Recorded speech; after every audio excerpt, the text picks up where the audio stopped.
When the morning star fell, heaven did not fall with him. For though one light dimmed, another began to rise, quiet, unseen, yet chosen. This is the story of the angel who rose after Lucifer's fall, the one who took his place in heaven. Lucifer's throne had once shone brighter than dawn itself. His voice was music, his light rivaled the sunrise of creation. But pride, the quiet whisper that once asked, "Why not me?" grew until it echoed against heaven's walls. And when he fell, a silence followed, a silence that even the choirs of seraphim could not immediately fill. For the first time in eternity, heaven felt the absence of one who had known the glory of God yet chose to stand against it. But God's kingdom does not grieve as mortals do. It restores. In the midst of that silence, amid wings folded in sorrow, one angel stepped forward, not in pride, not in ambition, but in obedience. He was not the brightest, he was not the most adorned, but he was faithful. And in the courts of heaven, faithfulness outweighs brilliance. Michael. His name means, "Who is like God?" Not a statement, but a question, a reminder. The very question that crushed Lucifer's rebellion before it began. Where Lucifer had said, "I will ascend," Michael had always said, "God alone is exalted, heaven's armies gathered." The memory of rebellion still burned like ash in their wings. Lucifer had led a third of them into ruin. Angels who had once sung of love now sang of vengeance. And yet, in the heart of heaven, peace was being restored. Michael, now commander of the heavenly hosts, stood not upon a throne, but upon his knees.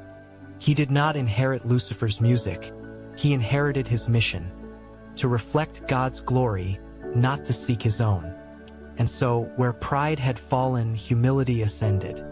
Centuries passed on earth, but in heaven, time does not erode, it refines. The angels no longer whispered the name Lucifer, they whispered Michael with reverence. For through him, the order of heaven was reaffirmed. Service, not status, defines greatness. But few understood what came next. For when God restores, he does not merely replace what was lost, he multiplies it. Lucifer had been a singular light. Michael became a mirror, reflecting the light of countless others. Through him, the ranks of heaven learned to fight not only with swords of flame but with hearts of worship. Curiosity hook, but there's a secret few have ever considered. Was Michael chosen simply because Lucifer fell, or was his destiny always hidden within that fall? Perhaps, in the mystery of divine wisdom, the fall of pride revealed the rise of humility. Like fire revealing gold, heaven was purified through its own sorrow. It is written that when war broke out in heaven, Michael and his angels fought the dragon. That victory was not of might, it was of truth. For deception cannot withstand the one who serves without question.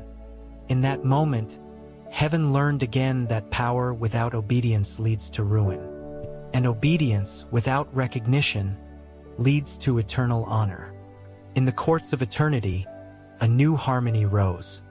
Lucifer's symphony had been one of self, every note bending toward his own glory.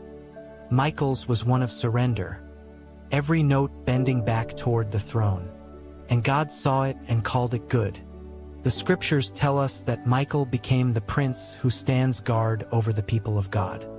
He was not given Lucifer's throne to rule, he was given the earth to protect.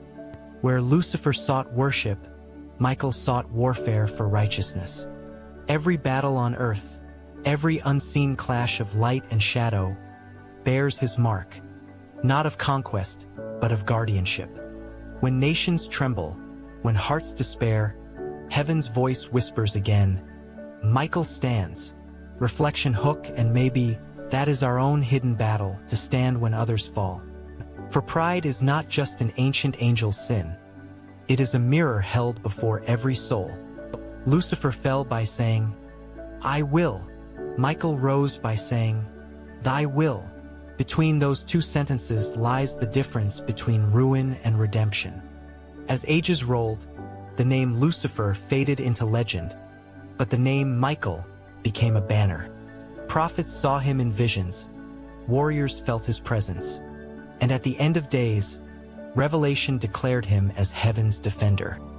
In the final war, it will again be Michael who casts down the dragon. And though the world will see fire and fury, heaven will see restoration. For the angel who once rose after Lucifer's fall will finish the battle that began in eternity. So when pride tempts the heart, remember Michael's rise. For the highest throne in heaven is still the one that kneels. And the light that replaced Lucifer was not brighter, it was humbler. That is heaven's secret, and its glory forever.